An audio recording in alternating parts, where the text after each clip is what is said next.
자이언츠 팬 여러분, 안녕하세요. 오늘 정말 중요한 이야기를 해야겠습니다. 22년 만에 12연패 지옥에서 겨우 빠져나온 우리 롯데.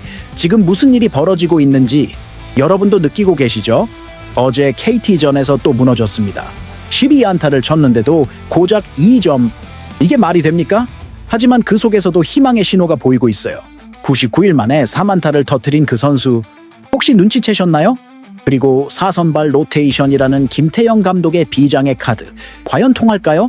외국인 투수 교체 후 첫 승을 거둔 그 선수는 진짜 믿을만 할까요? 그리고 ES3세 시내가 보여준 놀라운 적응력의 비밀은 뭘까요? 여러분, 정말 궁금하지 않으세요? 지금 사직구장에서 벌어지고 있는 이 모든 변화들이 과연 8년 만에 포스트 시즌 진출로 이어질 수 있을까요? 좋아요 버튼 한번 눌러주시고 댓글로 여러분의 생각도 남겨주세요. 과연 롯데가 이번 9월을 어떻게 버텨낼지 지금부터 하나하나 파헤쳐 보겠습니다. 긴급 상황입니다, 여러분. 롯데가 4선발 로테이션으로 간다고 발표했습니다. 김태형 감독이 직접 밝힌 이 전략, 과연 무슨 의미일까요? 지금 KBO 리그는 82.9%의 일정을 소화했습니다. 롯데는 놀랍게도 9월에 일주일에 5경기 이상 치르는 주가 단 한 번도 없어요. 이게 바로 김태형 감독이 노린 거였습니다. 다른 팀들을 보세요. NC 다이노스는 9월에만 4경기를 더 치러야 해요. SSG도 마찬가지고요. 하지만 롯데는 여유롭게 마운드를 운영할 수 있는 상황이에요. 이게 얼마나 큰 장점인지 아시나요? 표적 등판이 가능해진다는 겁니다. 특정 타선에 강한 투수를 골라서 보낼 수 있어요. 이건 정말 전략적이죠. 그런데 문제가 있어요. 롯데는 이미 120생경기를 치렀습니다. 키움과 함께 가장 많은 경기를 소화한 거예요. 반대로 NC는 106경기밖에 안 쳤고요. 이게 뭘 의미하냐고요? NC는 탐자력으로 순위를 올릴 수 있는 기회치가 더 많다는 거예요. 특히 9월 4일부터 20일까지 15경기 중 12경기를 홈에서 치러요. 창원 NC파크에서요. 더 무서운 건 KT의 일정이에요. 9월 셋째 주에 1위 LG와 3연전, 그 다음에 2위 한화까지 만나야 해요.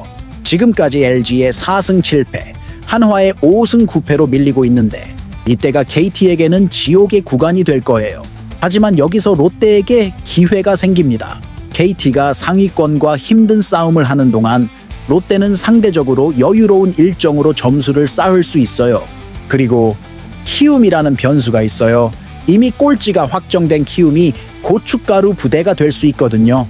키움은 9월에 삼성과 4경기, SSG와 2경기를 남겨두고 있어요. 잃을 게 없는 팀이 가장 무서운 법이죠. 여러분, 이 상황에서 롯데의 4선발 로테이션 전략이 얼마나 중요한지 느껴지시나요? 김태형 감독이 단순히 투수를 아끼려는 게 아니라 정말 치밀한 계산을 한 거였어요. 댓글로 알려주세요. 이 전략이 통할 거라고 생각하시나요? 와, 이건 정말 감동적입니다. 나승엽이 기라 9일 만에 3안타를 터뜨렸어요. 5월 21일 부산 LG전 이후 38경기 만에 3안타 폭발이었습니다. 여러분 기억하시나요? 작년에 2루타 29개를 치며 중장거리 타자로서의 가능성을 보여줬던 그 나승엽이요. 올 시즌 홈런을 늘리려다가 타격 메커니즘이 망가졌고 6월과 8월 2번이나 1군에서 제외됐었죠. 그런데 롯데가 10연파의 기로에 서 있던 8월 20일 잠실 LG전을 앞두고 다시 올라왔어요. 그리고 꾸준히 안타를 생산하기 시작했죠. 12연패를 끄는 24일 NC전에서 2안타, 그리고 27일 KT전에서 드디어 3안타 폭발. 이게 우연일까요? 더 놀라운 건 안타의 질이에요. 2회에는 커브를 공략해서 우전 2루타, 4회에는 고영표의 주무기 체인지업을 받아쳐서 우전 안타, 8회에는 손동현의 포크볼까지 공략해서 다시 우전 2루타, 안타 3개 모두 우변화구를 대처한 거예요. 이게 얼마나 중요한 변화인지 아시나요? 예전에 나승엽이라면 변화구에 휘둘렸을 텐데 김태형 감독도 여러 번 나승엽의 타격 메커니즘에 아쉬움을 표했었거든요. 홈런을 늘리려다가 스윙이 커져서 타이밍을 놓치고 있다고요. 그런데 이번에는 다르더라고요. 한 경기에 2루타 2개를 친 것도 올 시즌 처음이에요. 강점이 다시 살아나기 시작한 거죠. 지금 롯데 상황을 보세요. 12연패로 5위까지 밀렸지만 여전히 포스트 시즌 진출권 경쟁에서 완전히 배제된 건 아니에요. 이런 중요한 시점에 나승엽이 살아나는 것 정말 큰 의미가 있어요. 특히 중장거리 타력이 부족했던 롯데 타선에서 나승엽의 복귀는 마치 퍼즐 한 조각이 맞춰지는 느낌이에요. 99일 정말 긴 터널이었죠. 팬들도 나승엽 본인도 얼마나 답답했을까요? 하지만 포기하지 않고 기다린 결과가 이렇게 나타나고 있어요. 앞으로도 이 페이스를 유지할 수 있을까요? 나승엽의 변화구 대처 능력이 진짜 향상된 걸까요? 여러분은 어떻게 생각하세요? 정말 답답합니다.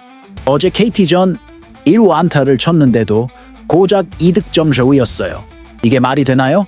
롯데가 12연패를 끊고 2연승까지 거뒀잖아요. 분위기가 올라오는 것 같았는데 KT의 고영표 앞에서 완전히 무너져 버렸습니다. 더 억울한 건 찬스가 정말 많았다는 거예요. 1회, 2회, 5회, 8회 점수를 뽑을 수 있는 기회가 계속 있었거든요. 1회 말을 보세요.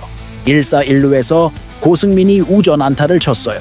그런데 1루 주자 장두성이 무리하게 3루까지 가려다가 아웃! 그래도 레이에스가 다시 우전 안타를 쳐서 1, 3루 기회를 만들었는데 유강남이 헛스윙 삼진으로 끝. 2회는 더 아까웠어요. 나승엽이 2루타로 시작했거든요. 이호준이 볼넷까지 골라서 1, 2루가 됐는데 김동혁 중견수 뜬공, 박찬영 헛스윙 삼진으로 또 허무하게 끝났어요. 5회에는 고승민이 우중간 3루타까지 쳤어요. 3루타를 쳤는데 득점이 안 된다고요? 이건 정말 8회도 마찬가지였어요. 나승엽이 또 2루타를 쳤는데 2사 3루에서 한승현이 헛스윙 삼진. 여러분, 이게 바로 5강 진출이 위태로운 이유예요. 기회를 만들지 못하는 게 아니라 만든 기회를 살리지 못하는 거거든요. KT 선발 고영표가 정말 잘 던진 것도 맞아요. 6이닝 한 실점 호투로 승리 투수가 됐거든요. 위기를 정말 잘 넘겼어요. 그런데 롯데 타선이 박찬영 2안타, 고승민 3안타, 레이에스 2안타, 1타점, 나승엽 3안타. 개별적으로는 다들 잘 쳤어요. 하지만 응집력이 없었어요. 특히 득점권 타율이 문제예요. 찬스에서만 쥐 죽은 듯 조용해져요. 12연파의 때도 그랬고 아직도 그 후유증이 남아있는 것 같아요. 더 큰 문제는 선발 하스 박승이에요. 에잉 듀시미닝 월실점으로 패전 투수가 됐어요. 그리고 윤성빈이 우시미닝 3실점. 마운드도 불안정해요. 지금 포스트 시즌 진출 확률이 59.4%까지 떨어진 상황에서 이런 경기를 계속한다면 정말 위험해져요. SSG, NC, KT, 삼성, 심지어 KIA까지 모든 팀이 호시탐탐 기회를 노리고 있거든요. 영고주 5-3 차이로 촘촘하게 붙어있는 상황에서 이런 아까운 패배는 치명적일 수 있어요. 롯데 타선이 정말 정신을 차려야 할 때입니다. 이거 정말 놀랍습니다. 박찬형이라는 23세 신예가 보여주는 적응력이 정말 비범해요. 김태형 감독이 직접 한 말을 들어보세요. 고치랬더니 금방 고치네.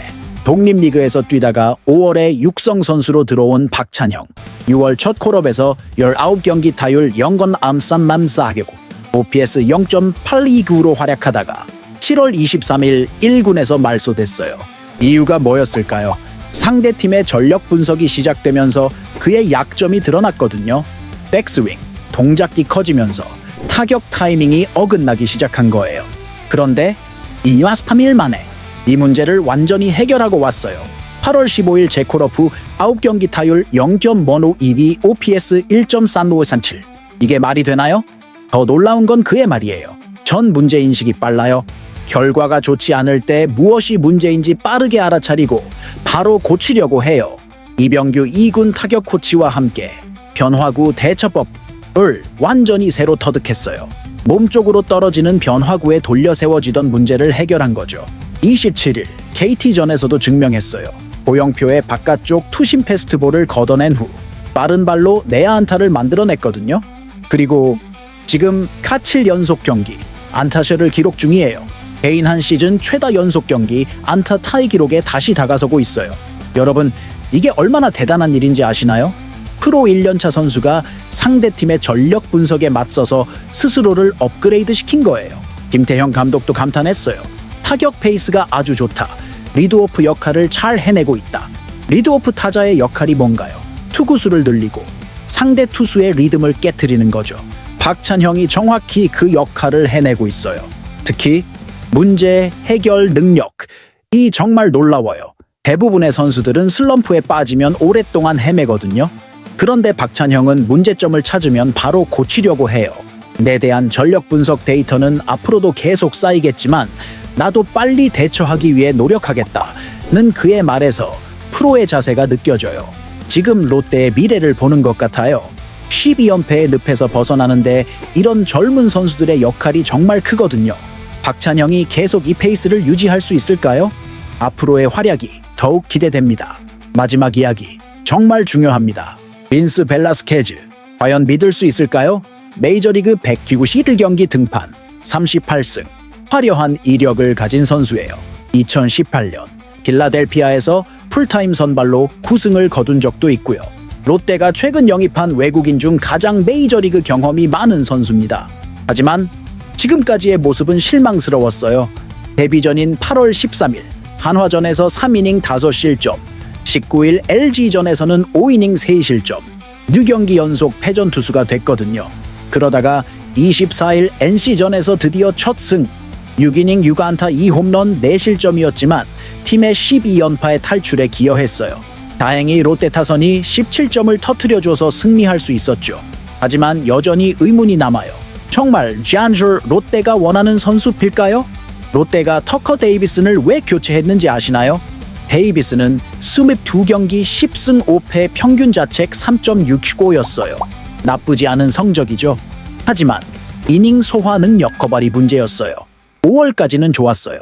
12경기에서 6승 1패 평균 자책 2.45, 대부분 퀄리티 스타트를 달성했거든요. 그런데 6월부터는 10경기 중 6이닝 이상 던진 게 겨우 3경기뿐이었어요. 불펜 과부하에 시달리던 롯데로서는 어쩔 수 없는 선택이었죠. 그래서 메이저리그 144경기 선발 경험을 내세우며 벨라스케즈를 영입한 거예요. 그런 관점에서 보면 24일 NC전에서 90개 투구로 6이닝을 소화한 것은 긍정적이에요. 최고 152km 직구도 나쁘지 않고요. 하지만 아직 완전히 믿기는 어려워요. 2회에 주자를 내보내고 바로 실점한 것, 3회와 6회에 홈런 D방을 맞은 것, 140km 중반대 직구를 연타로 공략당한 건 분명히 아쉬워요. 더 큰 문제는 타이밍이에요. 지금 롯데는 8년 만에 포스트 시즌 진출을 위해 모든 경기가 중요한 시점이거든요.